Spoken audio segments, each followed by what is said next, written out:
kalau Bapak Ibu menggunakan yang versi 3, itu langsung sudah terjadwalkan secara otomatis kapan dilakukan entry dan exit test seperti itu ya.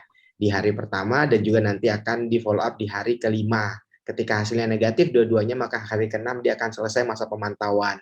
Namun kalau Bapak Ibu masih menggunakan yang 2.7, itu memang harus Bapak Ibu nanti akan menuliskan jadwalnya seperti itu ya. Jadi Bapak dan Ibu ketika ingin mengetahui kapan jadwal entry dan exit test, pada bagian yang versi 3 itu daftarnya itu dirubah. Kalau tidak salah itu ada 5 ya. Daftar tracing, daftar entry, daftar exit, kemudian daftar pemantauan kalau tidak salah. Saya coba share screen sebentar, saya cek dulu koneksinya. Sebentar.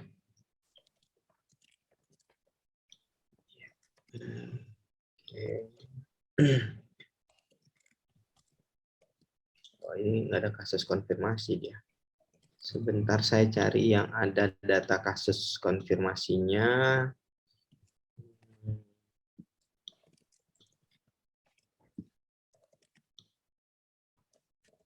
Saya coba share screen.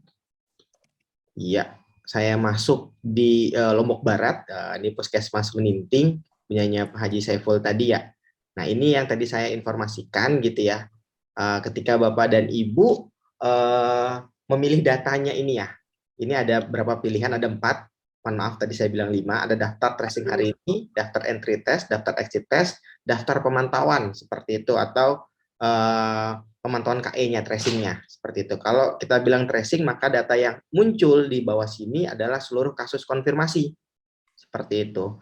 Kalau seperti ini dia sudah bagus, dia sudah berwarna hijau, berarti sudah dilakukan tracing, kemudian jumlahnya juga sudah bisa langsung terlihat 35.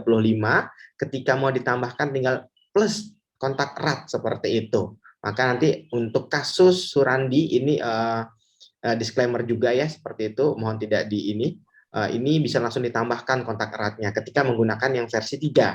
Dan ketika kita ingin ganti untuk jadwal siapa yang terjadwal hari ini melakukan entry test seperti itu ya. Kita tinggal rubah pilihan datanya, maka akan muncul jadwal entry test yang dilakukan pada hari ini seperti itu. Atau sebelum atau yang akan datang ya. Ini contohnya ada Coherent Claresta seperti itu ya.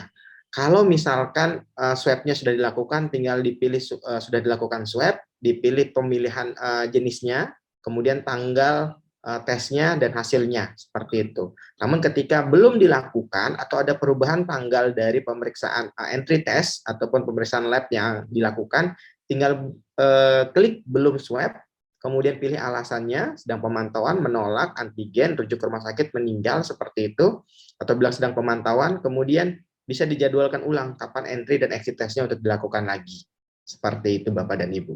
Jadi untuk mengetahui entry dan exit test, pilihan datanya ini dirubah ya pada versi 3 seperti itu. Berbeda dengan versi yang 2.7. Tadi juga ada yang menanyakan, kok versinya ada 2, apakah data yang di entry di versi 3 masuk ke versi 2.7 tidak? Ya, tentunya masuk.